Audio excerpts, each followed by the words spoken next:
Kyrief was a bright child. He was very inquisitive and wanted desperately to talk. Once he started talking, he never stopped. His laughter was infectious, and he had a smile that would light up any room. He was always so outspoken, and he had no clue about holding his tongue. He was never afraid to speak up to anyone. He had people fooled into thinking he could read as early as 18 months. If you read him a book once, he could memorize everything you said and flip through the pages reading the book back to you almost verbatim. I remember he told his daycare teacher that he wanted to teach the class because he had better books to share with the students than she did.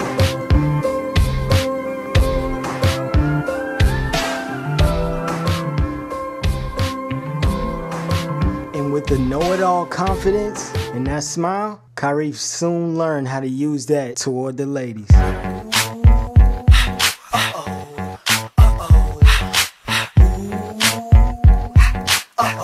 Well, Kyrief was a trip. I used to always have to watch Kyrief, and every time I used to come home, I used to always check on Christopher and Kyrief.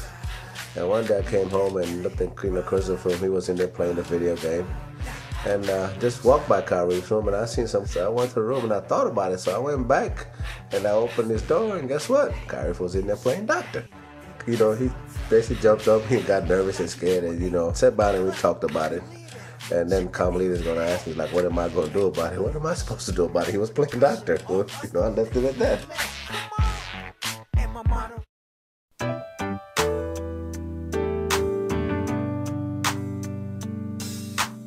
We didn't have the normal big brother, little brother relationship. Growing up, my mom would always say, Kyrief, make sure you take your brother with you. We just rolled together. All his friends were my friends. And I never forget it, my first day of high school when I joined his high school. We dressed alike, we had on the exact same clothes, and he was never embarrassed. He would walk up to everybody and introduce me to everybody. He would make all the girls give me a hug, like, hey, this is my little brother, give him a hug. And he would sit there and wait for him to, for real, give me a hug. So he was never ashamed of me. He was so proud of me being his little brother. And he was the one that always respected me. Whether I was right or wrong, he would back me up. He had my back no matter what. Even when we started making music and I was producing, he was the one that really gave me my confidence, because I used to say, oh, my favorite producer is this guy, is that guy. And he would always tell me, to me, you better than all of them. And he honestly thought I was his favorite producer. I'm gonna miss him the most because we are so close. And I remember everything he taught me, and I can still hear him telling me stuff now. So I'll make sure I accomplish everything he didn't get a chance to, so he can look down from heaven and still be proud, like, that's my little brother. Please don't leave, baby. With Plaboy's outspoken personality and his undeniable swagger, he started voicing his opinions through music. In 1995, Reef's lunchroom rap battles formed into a group called Game. The group Game's love for music grew so strong, the whole family decided to pack up and move to Atlanta in hopes of finding their favorite producer, Jermaine Dupri. I remember the first time we met JD, it was at a Bow Wow album signing in 2000. And we snuck backstage. It was Kyrief's idea. We went backstage and we ran into JD, and Kyrief introduced us to JD because he was always the outspoken one of the group. And he just, he was just talking to him about doing some music and working with him, and that we really wanted to do some work with him. And JD would refer to Kyrief as Plaboy a few times during the course of the conversation. And after we thought about it a while, we kind of figured out that'd be the perfect name for him, and the name pretty much stuck. So we started calling him Plaboy. A few years passed and music pretty much became stagnant. A lot of the contacts were dying out, and as much confidence as Plaboy had, even he started to question our drive and our talent. We thought everything was coming to an end when another artist came out with our name, The Game. So we decided to change our name, and we went back and forth with what name we're gonna use.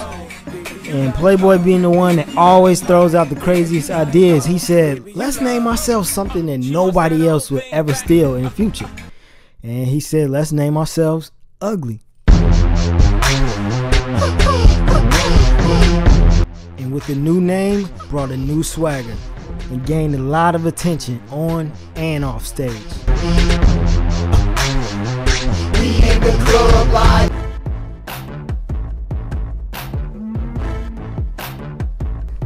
Kyrief, if I had to describe him in one word, it would be explosive. He was about performing all the time, not just on stage, but in life. He wasn't made for the stage was made for him. The true meaning of, if you build it, they will come. I remember some of the shows with the group where Kyrief did his dance. And for that moment, he was radiant. But that radiance stayed with him in everything he did. Some performers needed props. Kyrief had his dance. We out doing the show. Wait. Yeah, the speaker's cut off. We gonna keep pimping. We about to leave. We ain't performing. We about to go. Thank y'all very much.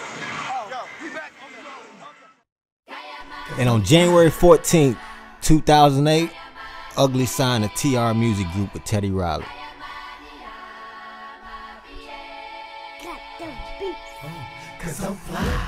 I remember one night Teddy called and was like, yo, Snoop Dogg like your stuff. I need you to write 5 songs and send them back tonight. And Plaboy's the one that always thought so fast, and the first thing he thought of, he wrote down. We ended up sending those songs back that same night.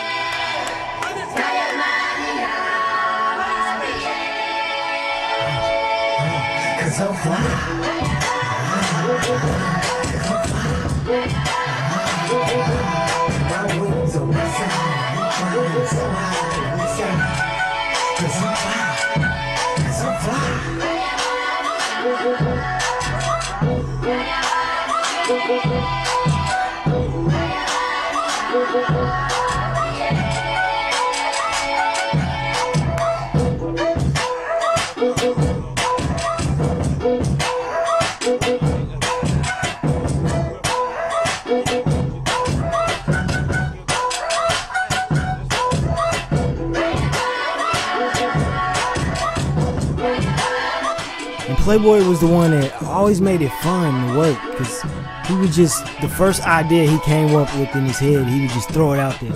He was the one that threw all the ideas in the air, and we were the ones to take it, pick them up, and put them together like a puzzle. I just hope that now, instead of throwing all the ideas in the air, he can drop them from heaven, and we can pick them up and put them together like we always do.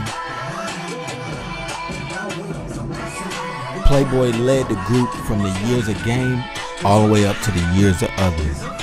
And his dream was he wanted us to be the biggest rap group ever. The only difference now is he's still leading the group. He's just doing it through a different light. Cause I'm fly.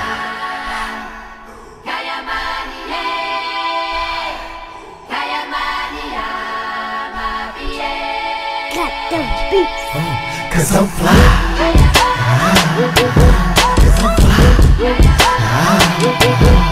My wings on my side, we flying so high in the sky. Cause I'm fly. Cause I'm fly. Off the G5 and high. You know how we ride. I'm the big kahuna. I walk on rose petals like the king of Zamunda. Everywhere I go, they know PB. Drive up on the right side of the big coupe. Been around the world and ain't seen no bitch this fly, so amazing. Eyes Asian, man, act like a Haitian. Are you taking right down my information? Cause you rollin' with me. Take a trip around the world. You be home in the week. Just a hop, skip, and a jump from everything you want. Snap your fingers in his ear. Clap twice and it's gone. Gone.